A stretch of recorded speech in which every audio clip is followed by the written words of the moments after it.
you see me? Hello? Can you find me? Can you find me? I'm here. Behind you, look.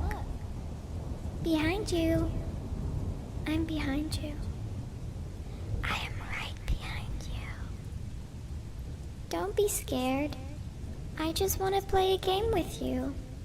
Hey, don't you run away. Please stay.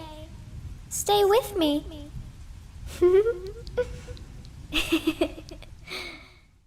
Welcome back, guys.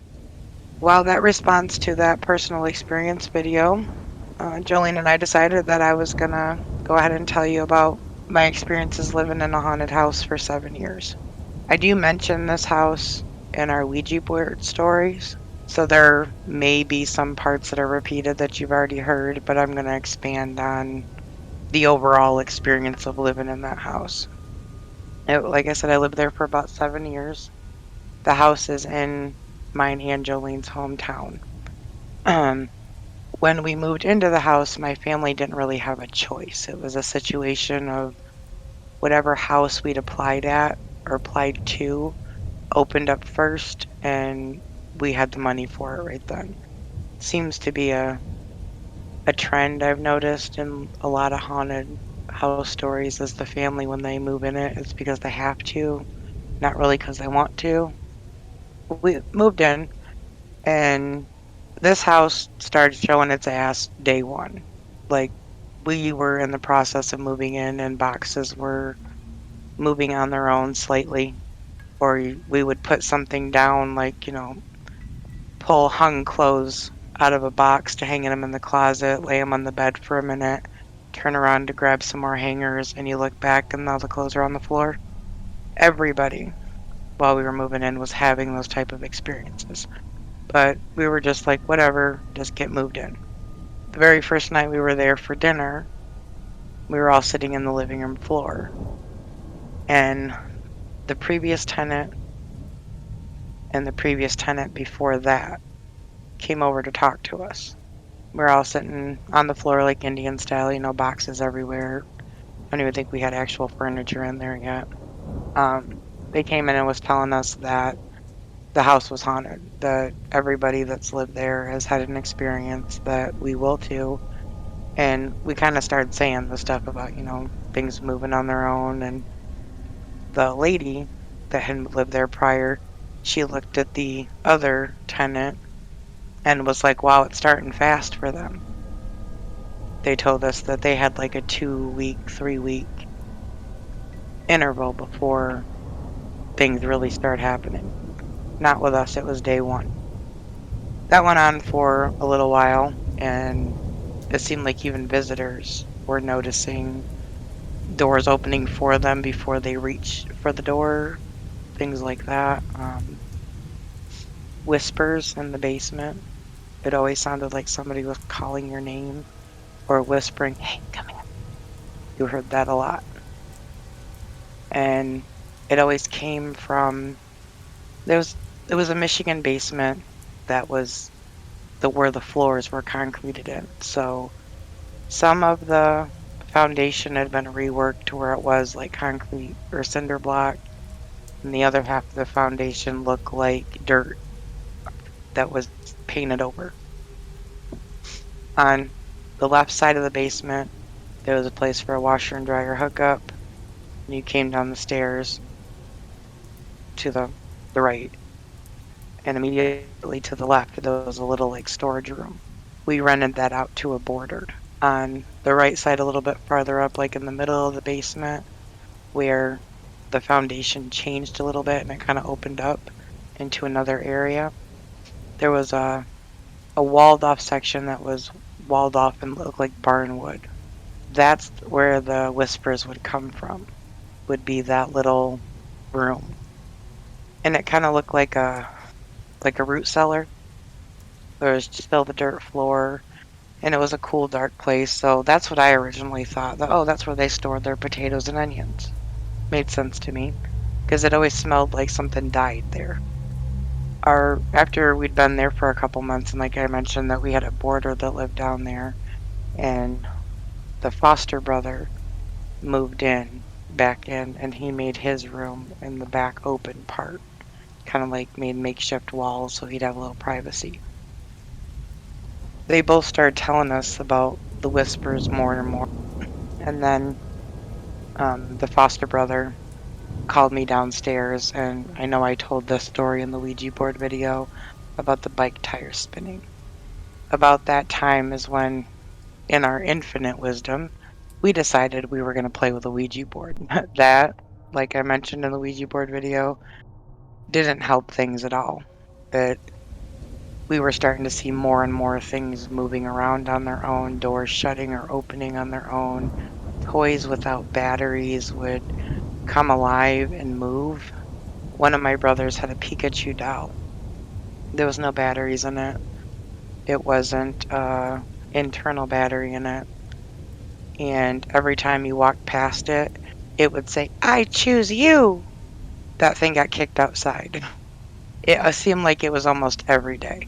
It was really was relenting when we were playing with the Ouija board, where it didn't stop and it just kept escalating and escalating and escalating until the point where we decided we're not going to touch it anymore. That's obviously not helping. And things died down a little bit, but relationships between people in the house started to deteriorate. The foster brother was fighting a lot more with people, and eventually moved out.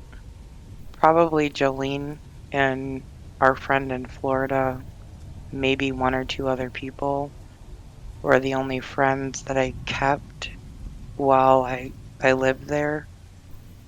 Everybody else that came in, pretty much, like if I met them while I left or lived in that house, the relationship would deteriorate or fall apart very quickly.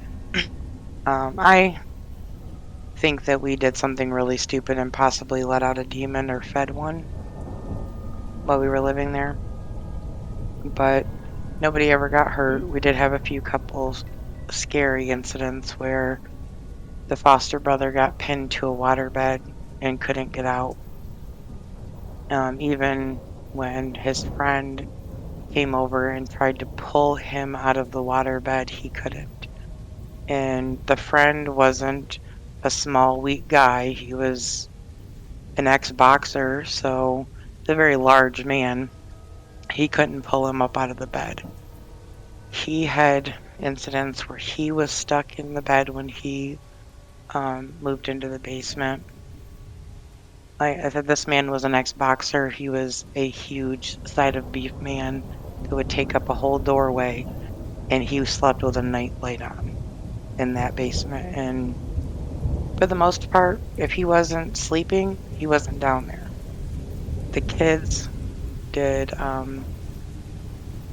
have some experiences. I think my youngest brother may not have been aware that the children he was playing with weren't alive. One time he was playing in the living room, and I walked in and asked him who he was playing with, and he said, "These kids." And I looked around the living room. I was like, "There's no kids." And he looked back. He goes, "They were right here." He goes, "This little boy and a little girl. Did you catch their names?" "No." "Didn't you think it was weird that there was just two kids you didn't know in the house?" "No." Mind you, I think he was like maybe 5 or 6 at the time, so he just really didn't realize that they possibly weren't alive. We didn't talk to the kids about it's a ghost or anything like that. I kind of let them make their own mind up on what they thought it was. But things that that happened to me, at the time I lived there, I had a huge clown collection. Jolene can attest that it was wall to wall, ceiling to floor. Nothing but porcelain clowns or little dolls, little porcelain dolls. Yeah, if you had a fear, your room was not the right place to go. There was lots of times. I'm one of those type of people that my disorganization is my organization. So even though it may look messy to you, I know where everything is in that room. and how it's arranged. So anything slightly moved or out of place, I do notice fairly quickly. There would be the larger clowns would be across the room and not in the same position, like if they were posable. They wouldn't be arranged in the same position I had them posed in on the other side of the room. I never thought anything of it, just picked it up, stared at them out. I thought my brothers and sisters were in there playing with them. And they usually would get yelled at. Don't touch my stuff, blah, blah, blah. I'm not touching your stuff. A lot of that would happen. There was one night in particular that I did get up and go outside because I just couldn't be in there anymore. I don't even know what time it was. I was upstairs sleeping in my room and I heard the door open. Now, at the time, I had a fairly large pit bull that slept in my room, right at my feet. He sat up and looked at the door and growled really, really low. And then he came up and positioned himself to where he was laying, kind of like he was standing over me. And we heard footsteps walk around the end of my bed. And King turned as the footsteps were walking around the bed. And then all in one motion, my comforter, sheets, and everything was just ripped off and thrown at the other end of the room. Me and the dog couldn't get out of there fast enough. Sat on the porch for a little while, decompressed a little bit. But it took me a while to go back to bed. I think I waited until the sun came up before I went back upstairs and went to bed. But that would happen quite frequently. Like every 3-4 days, something would open the door, walk to the foot of my bed, and jerk the covers off. Every time I had the same response. I ran out to the front porch, sat there until the sun came up, and then went back to bed. But I don't know why. Like, we all talked about it. We would share, this happened, or hey, when you were in the kitchen the other day, did anything happen to you weird because this happened to me? There was a lot of that. But there was never one time where we looked at each other and was like, we need to go. We didn't move out of that house until our landlord died. And his wife no longer wanted to rent it, so we had to find a new place to live. But we never, like, even with the scary stuff, it wasn't like well, we gotta go, you know. I think it was, a lot of it was weren't quite sure if what we were seeing was what we thought we were seeing. Because even, like, the nights where we would sit there with, like, 3 candles on the coffee table and just randomly ask questions, and the candles would get blown out and then relit, or, like, blink an answer for yes and no. Y'all's candles always moved there. There was, and the way that the windows were, they weren't the kind of windows that you could open and let air in, because they were old windows, like great big huge panes of glass. You weren't sliding that up and down. I think the windows in the dining room only opened like a little bit because of all the paint over the years that were on them. So we just didn't open them. And I've mentioned this before. We lived there for 7 years, and I don't ever remember being hot in that house. I had an upstairs bedroom. I don't ever remember needing anything more than a fan, because the entire house was always cold. Most of the time, Jolene would be on the couch wrapped up in a blanket in July, and we didn't have central air. And like I said, the windows didn't all open. So it wasn't like we had this amazing cross breeze. No, you had like the front door and the back door. I remember y'all having those open. Right, really, that's the only things we'd have open. Because it's really, except for the bedroom windows, those ones would open, but... Yeah, in the living room area, though. And that was always one of the coldest parts of the house, was that living room area. And the basement was, like, frigid all the time. That could have been because of its insulation was pretty much dirt. But I don't know Right. about that cold. I mean, sometimes you were down there and you seen your breath. I have a basement kind of like that, but actually has more dirt in it, and it's a lot cooler down in the basement. I think. I'm pretty sure. But yeah, there was even times down there that it wasn't wintertime and we could see our breath. And those were the times that we just didn't stay down there. Like, we weren't going to mess around and see what other activity we were going to find down there. The basement was probably the most active as far as hearing things, and I seen shadow people down there a lot. Nothing electronic down there worked ever. The point where we had an electric dryer and we had to move the electric dryer upstairs in a hallway because it kept blowing an internal fuse in the dryer. And that was the only way we could do our laundry. For some reason, it didn't mess with the washer, but the dryer, it would fry out constantly. The landlord had 3 or 4 electricians in there, and they kept telling us it was the dryer, not the electricity, that it was just something that would short out.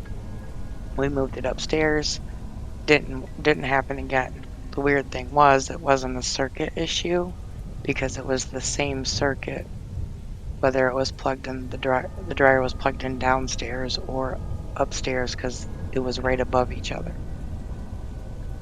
The electrician said that it didn't make any sense. That if it was a circuit issue, it should have blown upstairs too, but it didn't.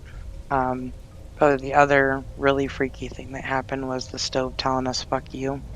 Yes, I said the stove told us "fuck you." I'm glad you said that because I was seriously starting to question if that really happened. Yeah, that really happened. If I Because that's remember what I right, remember in my brain. if I remember this right, as far as who was there, I'll remember that incident. Because I left after that. I was like, okay, Yep. I'm good. I'm gonna go home. this this isn't being What nice happened? today. It was right after my foster brother got pinned to the bed, and I guess it held him there for a while before his friend came down and tried to help him get up, and I guess they struggled for a few minutes as well. But he was, of course, shaken up about that. I mean, he was starting to get scared for the kids.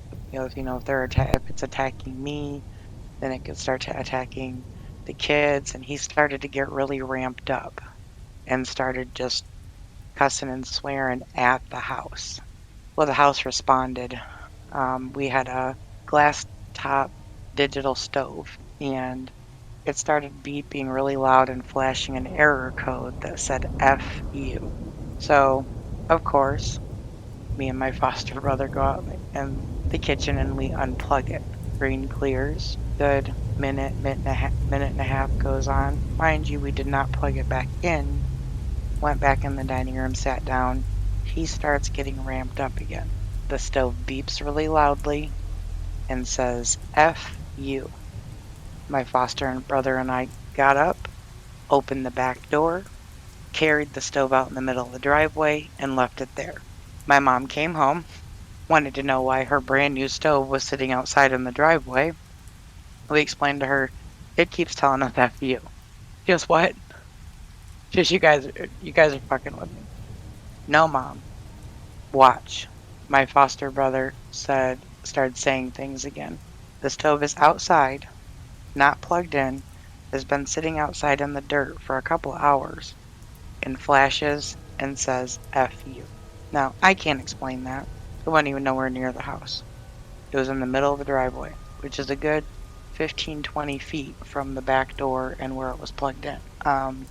Like Jolene said, she did. She went it flat. She didn't even wait for my mom to come home. When we carried it outside, she was walking to her car. She was out. She goes, I'll talk to you tomorrow.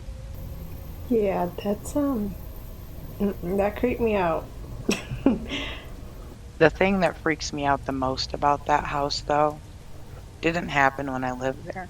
There was an analogy that is given in the Handmaid's Tale about if somebody is going to boil you and not want you to know what they're doing, they don't immediately start off with high heat. They start off with low heat and slowly warm it up, and pretty soon you're sitting there boiling and it's too late to get out. Kind of the way it was living in that house.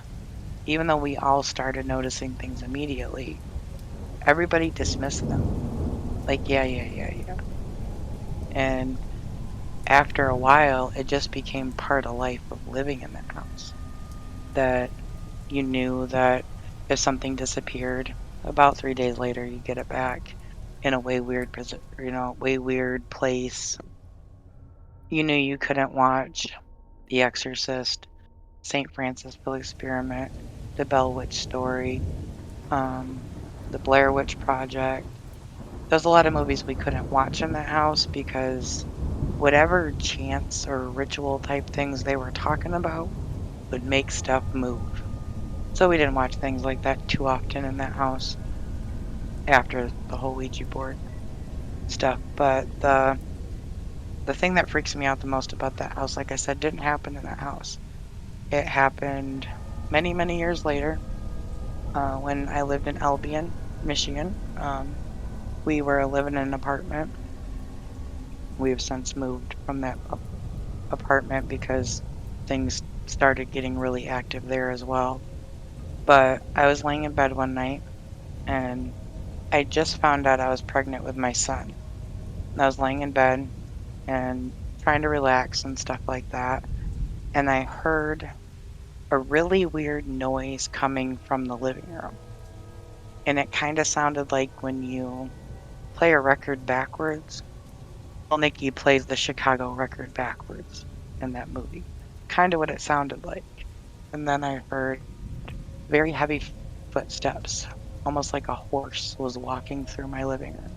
And I heard a snort right outside my bedroom door, and then whatever it was walked back across the living room, and then I didn't hear anything anymore again. A few nights later, I had a dream that my husband and I went back to that house that was haunted that we lived in.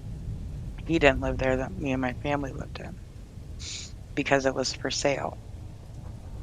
We were going to look at it to buy it.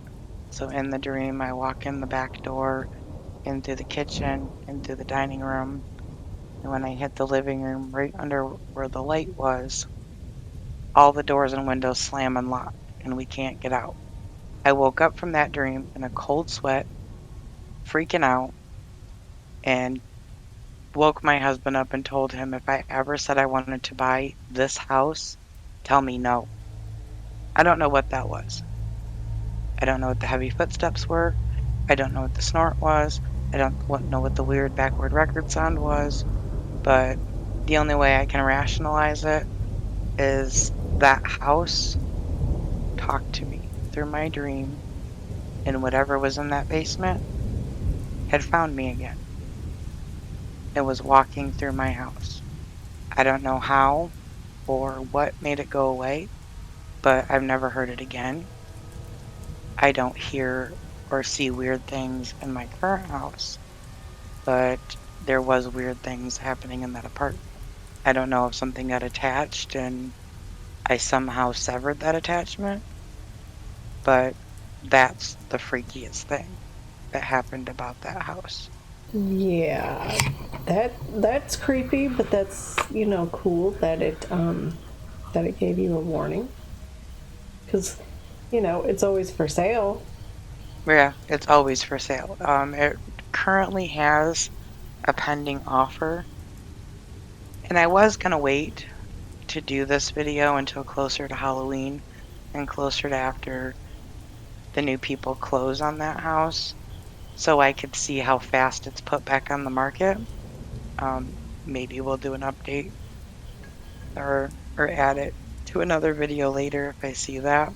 But I know of at least 3 people that have put in offers but only made it about 30 days and then they leave and they overturn the sale. So I think that dream was if you ever come back here, you're not leaving. And I think maybe that walking around the bedroom or the living room and standing outside the bedroom is I could come get you anytime I wanted. Meanwhile, I still have a Ouija board hanging up in my house. That could very well be what the connection is. I never touched that Ouija board and I never play with it and I never will. Yeah. Because I learned that lesson, but I do think that they're beautiful. I think that the stories behind them are strange Yeah, some Ouija boards are just amazing looking. and I like that kind of decor. I like the gothic, you know, Addams Family type decor. Ouija boards go very well on that because in that time they were Hmm. popular. You slept mainly. I don't ever remember you sleeping on the couch there. And if you I don't did, like remember. I mean, if I did, it was very seldom because I was always in your room. I remember one time you fell asleep watching a movie on the couch, and it was like Oh yeah, it, I have slept on the couch a few times. Now that I think about it. it was like sometime in the middle of the night I would hear you come in and you would scoot over. Shit's moving down there. But that always, looking back on that time, still makes me laugh a little bit because even you were there a lot. I mean, we pretty much, you and I growing up, if one of us wasn't at the other's house, vice versa type thing. Hmm. Um, it even became almost second nature for you too. 'Cause like I said, you didn't freak out and go home. You had your car, you could have. You just were a scoot over bitch. The shit's moving downstairs. That cracks me up because now I would probably be a little bit more scared. But it was almost like we got acclimated to it. It became normal. Yeah, but exactly. That slowly bringing you to a boil type thing. Whereas then they can do things like hold you to your bed and I know he didn't think that was normal. Definitely, you were there. He was pretty freaked out about it. Um, As one should be. right, as one would be. Not saying that you shouldn't have been. Yeah, even the kids, it was almost like it was a game to the kids. They would chase or let something chase them up and down the stairs. Like, I remember my youngest brother telling me once, it feels like they're pushing me. Yeah, every Um, time I went up those stairs, I swear it felt like I was being chased. Not like scary chased, but chased. I always got the impression that it was little kids playing on the stairs. Because I always felt the need to run, like to where I always ran up the stairs. My brothers and I woke up one afternoon to my brothers building I'm not quite sure what they were trying to build, but they were sliding down the stairs using comforters for cushions. I would woke up to hear bop, bop, bop, bop, bop, bop, bop, boom. They'd hit the little wall at the end of the stairs. And I got up and I looked down the stairs and I was like, you know what would work better? My middle brother goes, what? I said, go get some cardboard boxes. And I helped them turn the stairs into a slide. In that memory, I have memories of watching my brothers slide down the stairs, and you could almost hear other little kids laughing with them, which was kind of cool that, ghost kids were having fun too. Even that didn't freak us out. We just kind of looked at each other and smiled, like, yay, they're playing with us. How much I often wonder, looking back, how much we should have not entertained that. I don't believe it was, I mean, whatever was in the basement most definitely was dark and was probably a demon. But what was upstairs didn't ever feel that heavy. Whatever was upstairs felt human, like it was just ghost trapped or something like that. But it was more playful. What was in the basement was not playful. That wanted to hurt you. Did you ever smell like rotting meat? That little room always smelled like something. It smelled like rotten, like almost like cemetery dirt. You Because know I don't that remember if I've ever smelled that. The only smell I can remember is that floral smell when we did the Ouija board. we never. After the very first time my mom and I opened that, and my stepdad was going to use that to keep his bikes in because it was a pretty good size area. He got so scared by the smell that came out of it and just the overall feeling. He put a padlock on it, so it never got opened again. I was Because with just that, wondering because they say that demons smell like they have that smell. well, that smell was always in that little room. It got locked in a room. My mom did put rosaries and crosses on the outside of that room as well. They never came off there or anything like that. Rosaries and crosses that were upstairs. I don't ever remember. There was one time I was walking through the dining room, and my mom had always had them like hanging off sconces that were on the wall, and it came off the sconce. So that means it had to come up off of a hook. But that was the only time I ever seen the rosaries and crosses messed with. Because we did have them everywhere in that house. You couldn't even go to the bathroom without having an experience. When you took showers in that house, it always sounded like somebody was talking to you, even though there was nobody else in the bathroom, and sometimes nobody else even in the house. And the bathroom was pretty close to the basement, so I don't know, there was some connection there. We have heard from workmen that have worked at that house to flip it. Their power tools were turn on and go across the floor, not plugged in, or come up missing. My brother had I seen shadow people in the basement a few times. I never seen a full body apparition in anywhere in the upstairs, but my brother did. We were fumigating the house, and my mom told my brother, I want you to take these bombs and take them and throw them in the attic. And there was a little closet that wasn't very deep. It was like a little linen closet, but it had a bunch of small shelves in it.